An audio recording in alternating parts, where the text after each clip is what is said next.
Another thing that I want to talk about that may have not gotten as much attention is around AI and how Donald Trump is controlling our entire tech apparatus and the tech CEOs that will make us unsafe, but more importantly, will control the information that we're consuming. And I know I sound dramatic when I say this, but bear with me because I think after I'm done with this, you will understand why I'm so concerned. So I think most of us know what ChatGPT is. We've all used it.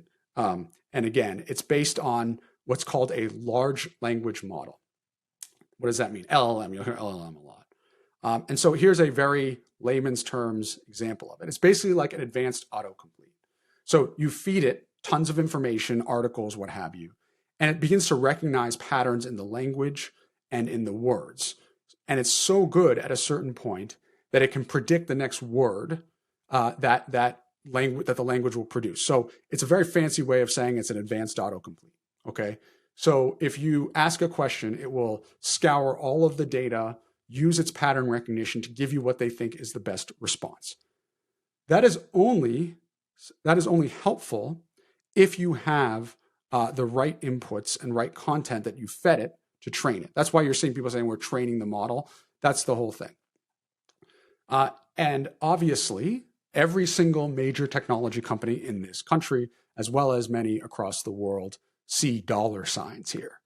And trillions of dollars of their value is based on whether they can get AI right. And a lot of these companies, you may not fully realize it, are getting and training their models based on the things that you are doing, right? So in the case of X, Grok, all of the training that is a large part of the training that's coming is from all the tweets and all the interactions that are happening on Twitter.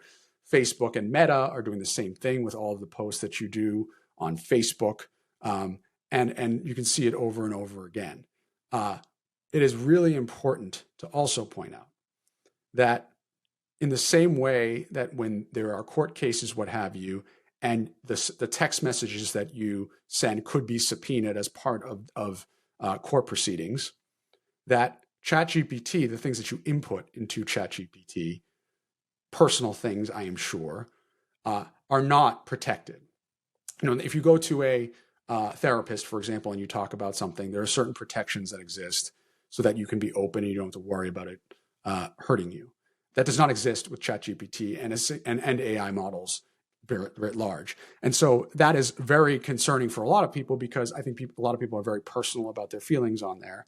But it just shows you, I'm just illustrating that because it's just an example of the lack of protection in this new world that these platforms don't have, right? Lack of protection that they have, right? So why is this all relevant? And what is Trump doing? Because as you all know, there is nothing that Trump likes better than to regulate power and to control power. So I'll read this quote.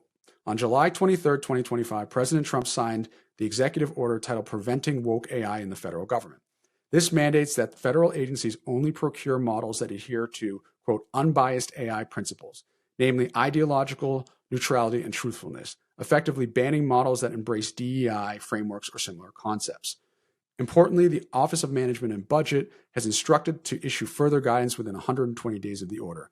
That places a key deadline around November 20th, by which companies should expect clarity on implementation. So why is this relevant and why is this important for all of us to be concerned about?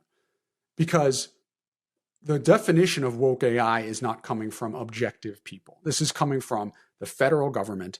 And what are they doing? What does an executive order do? Essentially, it allows the president to interpret the law and dictate, in this case, how federal contracts are, how the government qualifies the decisions in which they give out money. So that happens all the time in the federal government. They have a need. There's obviously trillions of dollars in play. They will put out a need, often called a request for proposal, RFP. You hear that being thrown around. And people respond to it. But what the government can do is they can say, you are not qualified even as a candidate to receive a certain contract because of XYZ parameters you did not hit. So that happens a lot in government, and the administration has the ability to influence that decision. Why do I say I'm concerned? There was an article in Mashable that was just published a few days ago. Meta hires far-right influencer to help end woke AI.